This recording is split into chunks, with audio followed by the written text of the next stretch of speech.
today on the TMZ Podcast. Welcome to the TMZ Podcast. Derek here. Eric here. And Jason. Happy Monday, guys. Hope you had a good weekend. I did indeed. Thanks, Eric. All right. Well, let's get into our stories. I don't care that much about your life. Speaking of good weekend. Big weekend, actually. The wedding of the century. I mean, right? It's early in the century, so I'm calling it. JLo and Ben at the wedding of the century. They had the big affair in Georgia at his sort of palatial estate. I don't know how you would describe it. I read some articles that it has sort of an interesting history, and some people were saying, "Oh, this is actually everything in Savannah has an interesting history." Colorful past, but it's his house. Just to talk on that, it's a huge estate in Georgia. Everything that was a huge estate in Georgia was once upon a time a plantation, right? That's right. That's right. But it didn't destroy the affair. So this is in Savannah, Georgia, and Jen Garner. So it was a huge affair. There was some talk about this walkway, whether they were going to have a pure reception, which is just a dance party. People show up and celebrate their love. Because remember, they got married in Vegas. They had a quickie wedding where JLo said, "I want to be with the plebes and stand in line and be at the the wedding capital of the world and get married that way." But they actually did another sort of ceremony. Yeah, an anti-plebe ceremony. Yeah, anti-plebe. We were also shocked, like, wow, JLo had a quickie Vegas wedding. Who'd have thought? You thought she'd do something big.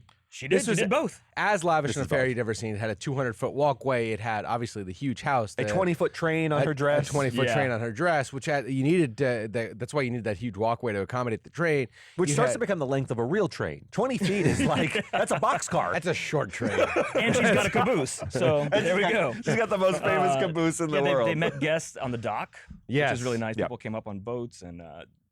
Yeah, it was really a stunning affair, and good for them. They've waited. This is 20-some years in the making. They wanted to get married at this house originally 20 years ago. Right, and she to the point that we were making when she had the timid affair in Vegas. That's not who she is. She is a person who likes to flaunt what she has, and she has all the wealth in the world. Spend it however you want. There was a real celebration of the long-term sort of romance that they've shared, because there were all these cursive expressions. Did you see some of them? No. Where it was like, "Love never dies," "Love is worth waiting for," stuff like that. I'm butchering them, but they really played up the fact like that... the titles of her movies, basically. Yes. So Made in Manhattan. It's true. They all seem like rom-coms. Yeah. But what was interesting to me is they played up so much the fact that this is the affair that was always meant to be. Right. And when you really lean into the fact that we were together 20 years ago and this is the culmination of that, it sends sort of a bit of a message to the mates in between, right? That they were sort of the holding place. Yes. And this is what's interesting to me, because a lot of them didn't show up. Right. Well, Jennifer None Garner. of them did. Jennifer Garner, at the very same time this wedding is going on, she is at a Sam's Club.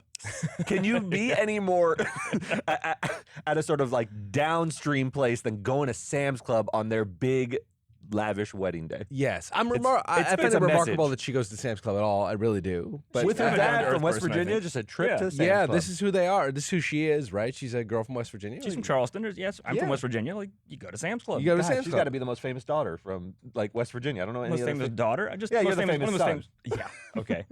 Yeah. Okay. Sadly true. Yeah. I know. Mark Anthony also did not go to the wedding. No, he was on a yacht, and he was at a marina waving to dock workers. Now, both of them, all smiles. So we often read into body language. Jen Garner actually was with, I think, an employee of Sam's Club, and she was in good spirits. She was not downtrodden. There weren't these shots of her sort of sad, kicking rocks outside or anything like that. And same with Mark Anthony. None of their divorces seemed particularly bitter or contentious. Like, Ben had his issues, but Jen never attacked him. Mark Anthony never attacked You JLo. still never know what emotions are going to come out when the your day ex gets remarried. But whatever. I mean, one person who was there that kind of surprised me was Kevin Smith. Because remember, And Kevin Jason Smith has Mewes. said for years that Ben Affleck kind of stopped talking to him. He's like, Kevin Smith was like, I used to talk to the press too much, and Ben's like, I got to distance myself. Got it. But he got the invite, so good for him. Glad you're still. Do you think he was Ben's there with- like, we got to give an invite to Kevin Smith who's going to talk about it? Well, we invited Jason Mewes. You can't have like Jay and no silent Bob, so they needed to be the tandem. It was funny. Kevin Smith was in white shorts because it was a bit of a white party, right? Everyone wore white suits.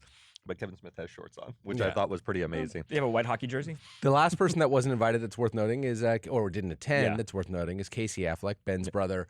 They were once upon a time very close. I know Ben launched Casey's career, and Casey had some career, won an Academy Award, but he was recently canceled a couple years ago. I don't want to read too much into that. There's some issues. Maybe Casey, they might be fine. He might have just been like, you know what, I'm going to bring some maybe negative attention you don't want. I'll just Possibly, skip I it. guess so. There was some stories also that their mom may have been injured or something, and Casey was tending to her. Who knows? But he wasn't there, and I think it's sort of interesting when your brother, Yeah, but and once upon a time best friend, was not. For not sure, there. sure. But he tried to tamp down any sort of controversy by sort of tweeting at her or sending her a message saying, "Welcome to the family. Get ready for some real dysfunction." Just kidding. Right. He's not right. kidding. Yeah, I know. He wrote kidding. I'm kidding twice, but there's a little truth in that. Every family is dysfunctional. Of course. And you That's true. introduce anybody into that, and you get that baggage when you do that. Yeah. Speaking of baggage and dysfunctional family, families. dysfunctional families, Scott Disick very much in the news. Obviously, all the Kardashians are always in the news, but Scott Disick got his turn on the headlines. He was driving his Lamborghini up in Calabasas. Pretty horrific accident. Flipped the car over on the side. He is apparently fine. A little bit dinged up, cut on his forehead.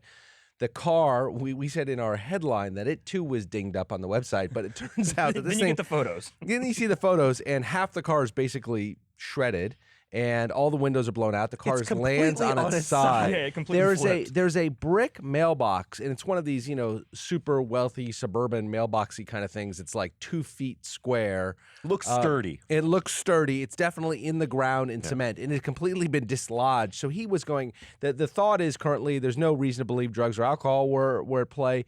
Maybe some speeding. Thought is he was going very, very fast, and he had to flip a car over to dislodge a cement mailbox out of the ground. That's something. I think of Scott Disick as leading the most charmed life imaginable. So seeing a headline like this is the most Scott Disick thing. Yeah. Scott Disick flips Lambo, walks away unscathed. Yes. It's just Scott Disick in a nutshell. I mean, Scott Disick has led a life that is charmed. I mean, there's no other real word for it. Like he fell into the most successful family, had several kids with Kourtney Kardashian. Now he beds several 20-year-olds. Yeah. Has parlayed that into immense fame, and then just spends his time sleeping with the hottest woman in the world. And driving his Lambo really and fast. He's driving his really- Lambo fast Yeah. in the ritziest neighborhood in Los Angeles, and Calabasas. crashes it, but there are And no also think, like, repercussions. we always say Yes. this, like all the guys that were part of the Kardashian family by dating or marriage or whatever usually tend to come out worse at the end. Yes. Yes. He's the one who never did. It's Yeah. like He maintained a relationship. He's done well. He thrived from that show. Yes. Everybody else sort of took a turn. You know what it's like? It's like he drank as a milkshake all the luck of all the other men, and he has just amassed this like Says the perfect subterranean straw where he Yeah. drinks their Yes. souls out I one by drink your one. luck milkshake to like. He's like it's like WandaVision. He just takes all the powers of those Yes. around him Yeah. for He himself. really is superhuman. And I'm not saying this because I wish he was hurt or anything. I'm just saying it as an observer. Like,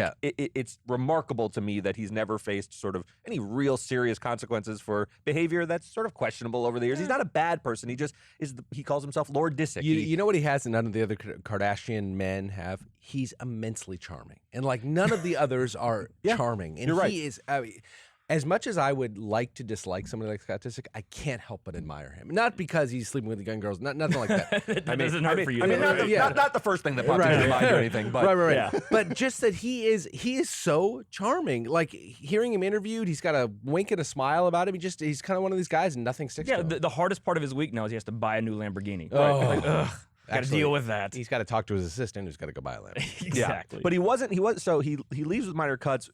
Our story mentioned that he wasn't sort of arrested or cited or anything, which is also such a Scott Disick moment to me Right. because I don't think drugs or alcohol were necessarily involved. But there's clearly some reckless driving, speeding, something course. citable that Yes. went on because it was a one-car collision with a mailbox. Yeah. Typically, everyone else drives by that mailbox and misses it. if Scott So- Disick's in his Lamborghini, he's not going 20 miles an hour. I guess Right. I that's just right. kind of assume he's not. So it'll be interesting to see. I mean, I think of Calabasas as such a small community where the cops may be sort of like, oh, Right. we know Scott. You scamp. You scamp. Oh, you. Why don't you get on home? Get a Band-Aid on that. Speaking of Kardashian exes, Wow. So yeah, the Encore in Vegas, the hotel lobby there had a better lineup than Coachella, basically. So Travis Scott was there, The Weeknd was there, Tyga was there, Swedish House Mafia. They all came through this lobby on Saturday, and it's also it's funny the Kardashian connection and the Awesome. dating. So Travis Scott has kids with Kiely. Yes. Kiely used to date Tyga. Yes. Tyga was recently photographed with Selena Gomez. Selena used to date The Weeknd. It's all so incestuous. It's it like it's really all. is. The Swedish House Mafia is like, hey, how do we get some of this? Well, they have a song with The Weeknd, so that's maybe. that's they didn't more date, attenuate. but, Yeah. you know, They're like, they've been hey, Rob, can we stay overnight? The Swedish House guy's been trying to date Chloe for years, just never been seen. yeah, but well, I mean, yeah, They're all in the lobby at the same time, right? I mean, they kind of roll- came and went. Like I think come and went? Travis came through first, and then Tyga went through. Then The Weeknd came off of an elevator and met with Swedish House Mafia. Yeah. So I think Weeknd's the only one who had a show in Vegas. Well, I assume Tyga Weeknd didn't. and Swedish House Mafia both had shows. Tyga and Travis were at the Weeknd show. Weeknd went to the Swedish House Mafia show. Goodness. I'm trying to keep this all straight in my Help head. me. So Eric knows a lot about music. Help me situate Tyga in the music firmament. Like, is he? I'm serious. I'm serious because I think like of him this. Hold as not Okay. as Hold on. respected as a person like The Just- Weeknd or Swedish Just to House build on Mafia. that, rank them 1 through 4. I'd like to know where they are. Travis Scott, The Weeknd, Tyga, and Swedish In terms House of what? Mafia. Rank them in in terms terms of fame or in of- terms of musical accomplishments? Okay. Which one? Oh, But, well, all those of are two them. different things. Travis and The Weeknd are pretty neck and neck at the top. Okay. In terms of just hits and their power that they have. Swedish House. Well, no, I know you're being dismissive of Tyga here. I know you are. Tyga has a couple of hits, and also he's got fame. You know, like people still care about him. Yeah, Like, he definitely most has people fame. who had a handful of hits 10 years ago, like he did 5 years ago, people don't But remember or but care that about famous them. Kardashian fame, is that why? Yeah, it's part of Kardashian fame, and just he keeps himself relevant Yeah. through social media and things. Swedish House Mafia broke up for a long time. They got back together. It was kind of a big deal. They got back together, but they're more respected by like indie music people and dance it. fans. They seem the mirror image of Tyga, whereas Tyga has more fame than maybe musical, qualifications to be in that group. Swedish House Mafia seems to have more musical qualifications and less fame. Like I Yeah. couldn't pick a member of Swedish House Mafia out of a No. lineup. But you remember their song "Don't You Worry, Child"? Remember that song? Absolutely. Yeah. No. They had a I've huge heard hit. of their music. It was just an interesting assemblage because you're right. I am dismissive of Tyga maybe too much, just because I feel like he has Well, sort he of kind of- clung. He's clung Yeah, to the so little say, bit of say fame the he four had. of them were doing a show together. Who's the opening act? Oh, Travis Scott, right?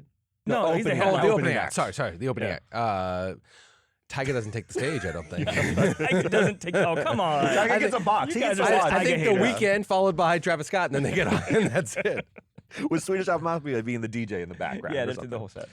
Anyway, sort of you don't see this many celebrities all at once, and it was cool to see them in a lobby because they're actually just like buddies. You saw Weeknd Yeah. interacting with Swedish House Mafia. but I They've thought it all was worked neat. together at some point or dated the same people, so there's connections. Let me ask a quick question on this before we get off the subject. Has it always been the way that big time musical artists have collaborated with each other? This is a new thing, right? Where like the Yes biggest and artists, no. Drake and Bieber, get together. And I do- agree. And Michael it- Jackson and Prince used to hate each other. They Right. wouldn't They collaborate. tried to. No, Michael wanted Prince to collaborate with him. Bad was supposed to be a duet. Prince would. But like no, Paul McCartney and Michael Jackson worked together, and Mick Jagger and Carly Simon back in the day. The difference is honestly, and I think this was as no offense to both of you, as more lawyers got involved in the music business, it became a matter of contractually, if I'm going to be on your song, I have to get a credit for it. I Got have it. to be Right. featured. Got it. Back then, I mean, Paul McCartney sang on Mellow Yellow and stuff. It wasn't featuring Paul McCartney. Nobody did that back Did then. not know that until this moment. You know who Okay. brought everyone together? DJ Khaled. Just brought Literally, the there's whole like world 20 people on together. each of his songs. Everyone yeah. just links arms Thought and it was- has a feature on a Thought it DJ was Khaled that song. Tony Bennett, didn't he do an album? Oh, with he did the everybody? Lady Gaga thing. He did. She really brought Jeez. him along. All right, so taking a sort of sadder turn, the body of Kiely Rodni, who was this young woman who was, partying near Lake Tahoe and went missing. She was, no one knew where she went. She left one evening and was never seen again. This was about 2 weeks discovered ago, right? About 2 weeks ago. So she was missing for a while, and her body was recently discovered in a submerged car. I think it was under 14 feet of water. And what's interesting is a YouTube dive team known as Adventures with Purpose actually discovered her body. So I think this is similar to, I watched recently the movie about the Thai cave boys, where remember everyone sort of came out of the Musk, woodwork yeah. to really sort of like, I can find them. Elon Musk came out of the woodwork. Special dive teams were volunteering their efforts. I think Adventures with Purpose has a similar sort of goal. They wanted to do something sort of meaningful rather than just be social media stars looking for clicks. And they went out and they found her body, which is good. It gives the family some closure.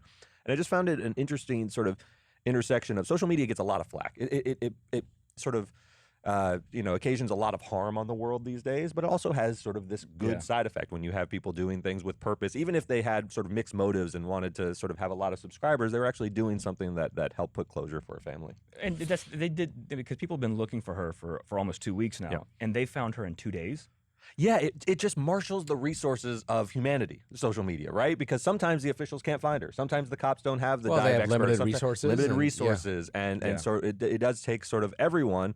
And I found it interesting because I'm the first person being to say like social media is mostly a net negative in a lot of ways.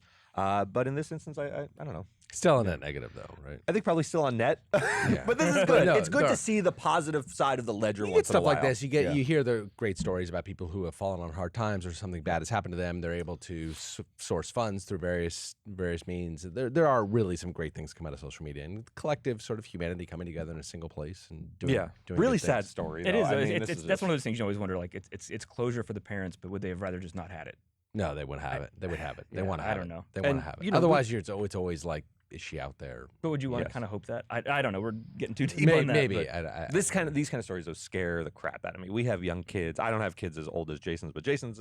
She looks like your daughter could be. Like she's like a younger person, and these stories always like sort of shake Yeah. me Of differently. course, they're terrifying. They're terrifying. It makes me want to get those Apple tags and staple them to my kids. No, Yeah. for sure. No, I understand. All right. Well, Jason, take us on a different note. This is still one of the biggest stories that we've ever covered here, and now there's a follow up to it. Yeah, one of the biggest stories in the history of TMZ and the biggest stories in the history of media in the last 20 years was Kim K's brief abduction and the theft of her jewels in a Paris hotel room in 2016. You remember there was sort of a gang of folks who came and they tied her up. And They call them the grandpa robbers. They're all grandpa older ro- men. They were older Yeah. men. Too close to home. But all older men, but they had come in, they had tied her up. She very much believed that she was going to be killed during this incident. They stole, jewels from her hotel room in Paris. They were eventually all captured, I believe. Everybody was captured. They were imprisoned. Some of them were tried. They did jail, and everybody did jail time. Well, there was an interview with one of them, or a discussion with one of them named Yunus Abbas. And he did it with Vice News, and he talks about what went into the entire robbery. He talks about a lot of the stuff. The most important thing that came out, or the most sort of interesting thing that came out of it, is he said that he has no regrets whatsoever, regrets. would do it all over again. I mean, says she had it coming. Said she had He it is as coming. bold as to say she Yeah. was flaunting He wealth, said she was throwing away money. throwing away money, and this is sort to of which this. he was entitled, apparently. Yeah, it's a little. It's so French. It's a little like Les Mis sort Yeah, of. it's like this just guy's taking basic thievery and now elevating it to like, we're fighting for the underdog and the poor people and Yes. we're eat the rich, that whole kind of thing. And it became like, now it's like his social cause. I The don't know. problem is he sold millions in jewelry from a woman who was, yes, flaunting it on the internet, but he didn't steal bread for his family. He stole millions he also- in jewels. It's hard to take the mantle of I'm the hero of Robin the Hood stole the downtrodden. bread and distributed far and wide to everybody who Yes. needed it. He enriched himself. Yeah, these guys are Right. thieves. That's just a raw wealth transfer. Now you're rich. Like it's not the same. Yeah, and you're right, because in if you hold up what he's saying, and you run with it, then somebody would have the right to steal from him That's the right. jewels that he's then stolen. It's a never-ending robbery carousel, right? All of it totally justified. But do you think he really believes this? Or is this just... It's amazing hard what- to pick up on tone in interviews with people who aren't speaking sort of English. I think it's hard to read. So I don't Yeah. know if there was some tongue in cheek. People are able to justify their actions no matter what they do, right? Nobody thinks they're bad people. Everybody thinks that they have a reason for their bad acts. I guess I would think he must believe it because you would think, if he wants any chance of maybe getting out of prison earlier, then you'd be like, oh, I'm so sorry. And you Yes. try and be more contrite about it. And he's not. He's like, nope, I don't regret it. I'd do it again. I do think on the ledger of who deserves the most sympathy, there's not a point to what he's saying in terms of I have no regrets and I would do it again. And but also there is a remember, point they to saying did- that she's not the most sympathetic victim you Even could if you think feel of. like you don't feel bad for Kim Kardashian losing money, remember they did break in and tie her up. Yes. And she- terrifying. It was a home invasion. That is horrifying. Oh, I think she was traumatized by it. We have a lot of questions about what is the sincerity of when Kim expresses something, because on the show she talked about how the ordeal, but this one seems sincere. I mean, you have a bunch Well, of people of course it would be. speaking a foreign language around you with, tying you up and putting you in a bathtub. It's really, really traumatic and disorienting at the least. Yes, she lost a little bit of money. It didn't affect her sort of long-term wealth prospects.